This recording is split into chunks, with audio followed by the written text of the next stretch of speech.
Today on the Everything 80s podcast, the story of Neeeeeeerd's candy.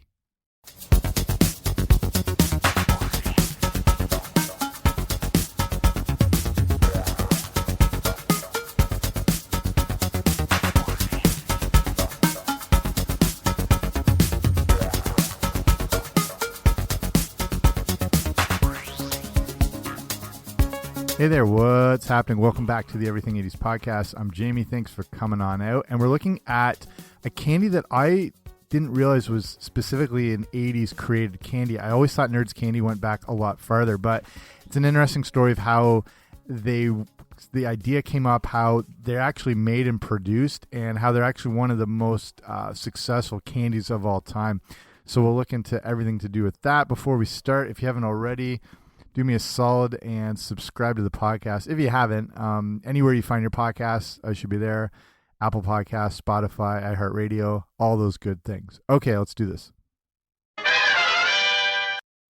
So if there's the off chance you don't know what I'm talking about, we're looking at Neeeeeeerd's candy, which were created by Nestle, and they came out in 1983. And they're small, irregularly shaped pieces of candy that would come in two different flavors in one box, or two different compartments in it, and there were a variety of flavors, and like I said, became one of the best-selling candies in history. So personally, when I was a kid, we had a convenience store a few blocks from my house. So, you know, like any kid with their local store, like your local variety store or whatever, it was like, you know, Willy Wonka's factory when you consider all the novelty stuff and junk and candies and whatever. And, you know, now that I look back, it was just this crappy little variety store. But, you know, at the time, it just seemed like, you know, Shangri-La as far as the candy world. So any money, allowance, anything I had like that, I would start thinking about what I would get down there. So as much as I loved all the variety in these places, I always had a few go-tos, and you probably did too, that you would spend your money on. Mine would be Big League Chew, Lick-O-Made, and Neeeeeeerd's candy would be another big one. Like, it was the perfect candy. It came in this cool box. They obviously tasted good. You got the variety with the two different compartments that made up the box. And it's just interesting, as much as we've used the term nerd to take someone down a notch now, the name began to take on a different meaning, with the origins coming from Dr. Seuss. If you look back in, I forget which old book that was, when he talks about, is it Horton Hears a Who? Well, it's the first time the word nerd was used. But, you know, over time, that word became associated with the candy as much as an individual. And it's funny now, though, that nerd culture dominates society and pop culture, and it's $1 trillion industry, and has sort of changed anything that's like nerd related, you know, technology, video games, movies, that's all become part of the popular zeitgeist. So it's, you know, sort of evolved in that sense. So like I said, Neeeeeeerd's was this, you know, it's a small regular shaped candy. It's similar to rock candy, but has a very thin candy coating to it. And I'll get to how it's actually made in a sec. It's basically, the ingredient wise, it's just sugar, has some dextrose, some malic acid, and then the rest of the candy is made up of less than 2% corn syrup, artificial flavors, carnauba wax, and then the artificial coloring. So that carnauba, I think that's how you pronounce it, wax, that's what gives Neeeeeeerd's its that glossiness, sort of shine to it, and it also gives the Neeeeeeerd's that hard bite and that crunch. So actually, for how they are produced, each individual Neeeeeeerd, starts out as an individual sugar crystal, which is a clear monoclinic crystal, which means they have varying shapes and features to them. They would use sugar crystals that vary from 0.2 to 1 millimeter in length, and this is what gives them all the variations in the shapes and the sizes. Each box contains two different flavors with its own compartment and opening, and they would vary from sweet to sour and all different sort of combinations. So if you remember the Nerd mascot, he was that sort of Yoshi looking like anthropomorphic creature that he seemed like part Smurf, part Pebble combined. And we look at the flavors, all the different flavors and artificial flavorings used would vary depending on the variety. So here's some of the classic Neeeeeeerd's candy flavors, and you might have your own favorites. So some of the main ones, strawberry and grape, So the colors would be pink and purple, wild cherry and watermelon. So they have orange or red and green, depending on the creation of that time. There was a double dip lemonade, wild cherry, and apple watermelon. So that was red and yellow.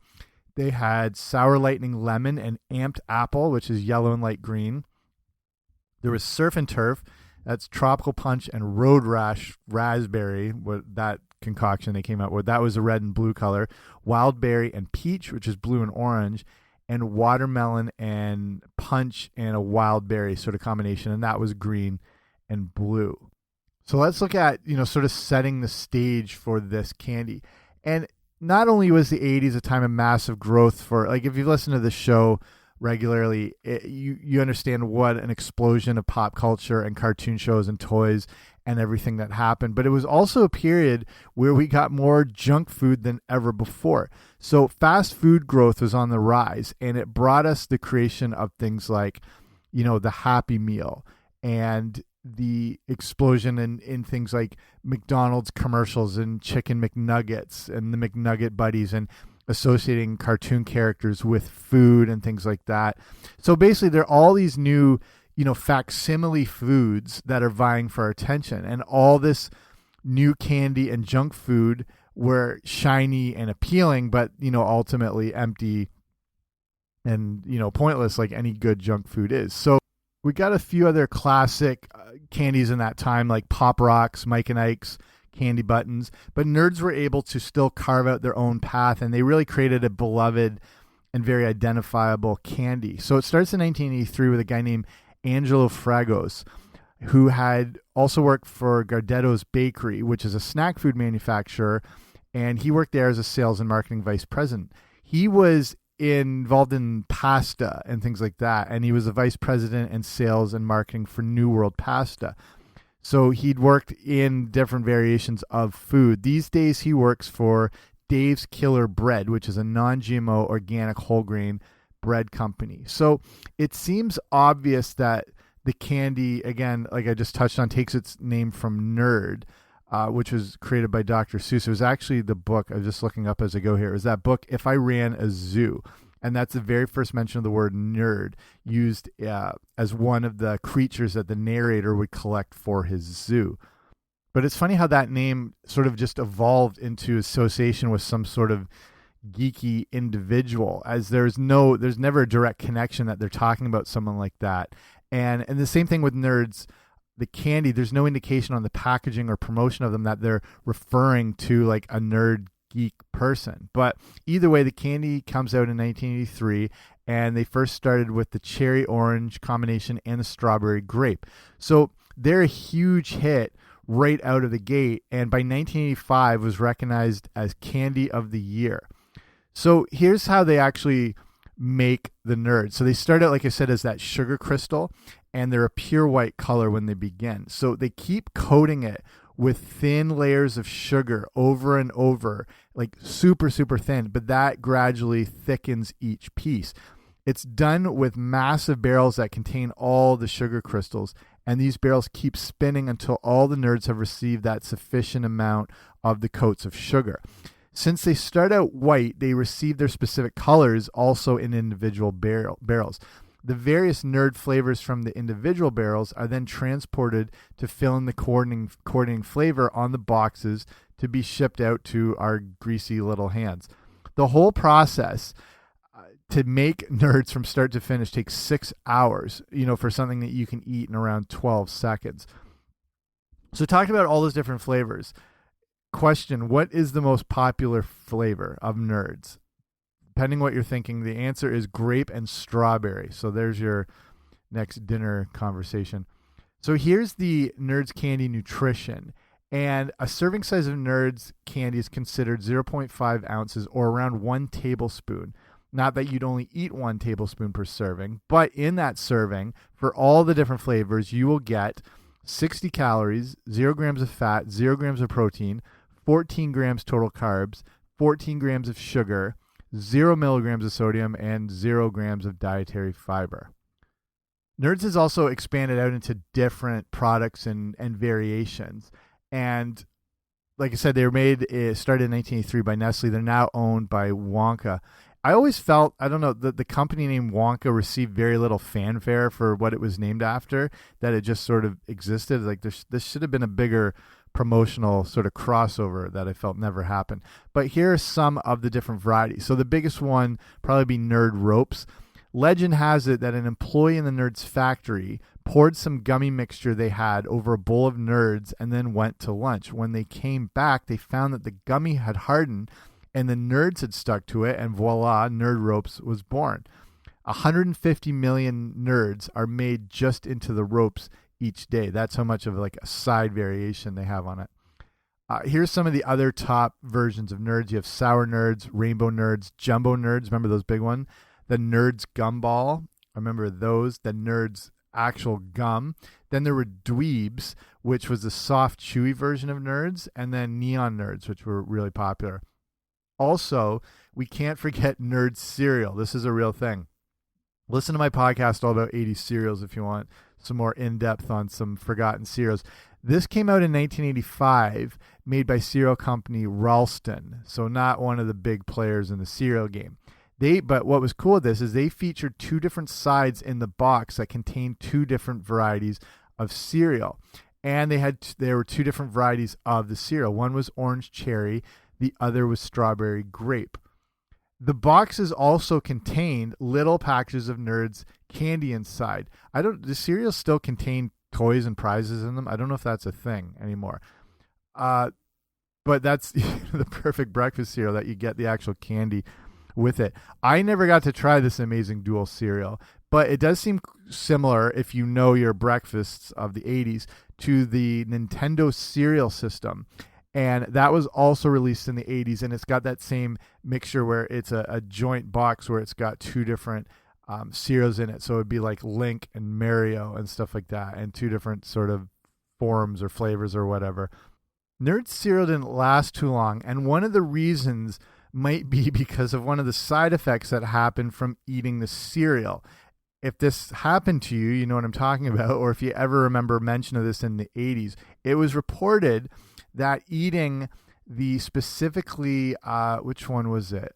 Let's see here. I'm looking back on the orange cherry combination flavor would lead to red and orange colored bowel movements and people freaking out, wondering what was wrong with them. That was chalked up to Nerds cereal.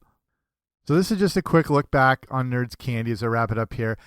Not a lot more needs to be said about this candy. It's one of the most famous and iconic candies of all time. I haven't had Nerds candy in like a decade or maybe more, but I can vividly remember the taste of them. You probably can too. It's got such a distinct and unique, memorable sort of flavor and sensation with the crunch, the taste, and all that sort of combined together that you can instantly remember what it tastes like. Whereas other candies, you know, they might have slipped your mind and they hadn't resonated as much as this specific candy did. It's kind of the ultimate in a novelty, which is what you're looking for in a junk food. They're bright, they're colorful, they're full of sugar. They had a unique design to them. They had a very specific brand that stood out. They had different combinations. You never had to buy the same thing all the time. You could always get something different, and there was always new flavors being released, so you weren't stuck with the same old thing. Like with no offense, like Mike and Ike's was always the same product. Nerds always changed, and then they would always release those different like iterations of Nerds, whether it's the Nerd Ropes or the Jumbo Nerds or all that sort of thing. So they kept, you know, that's probably the sign of any good food product or candy or whatever, is that they don't stay static and they keep evolving. And that's, again, what made it one of the most successful candies of all time. Okay, let's wrap it up here. Thanks for listening to the show. Hope you learned some stuff about Nerds candy. And like I said, it was one of those things I always thought, you know, went back to maybe like the 60s or something like that. I never realized it was a direct 80s creation, and still going strong to this day. So thanks for checking this out. Again, if you haven't already, subscribe to the show wherever you find your podcast. I should be there. I appreciate you taking the time to listen. I'll talk to you soon. Bye.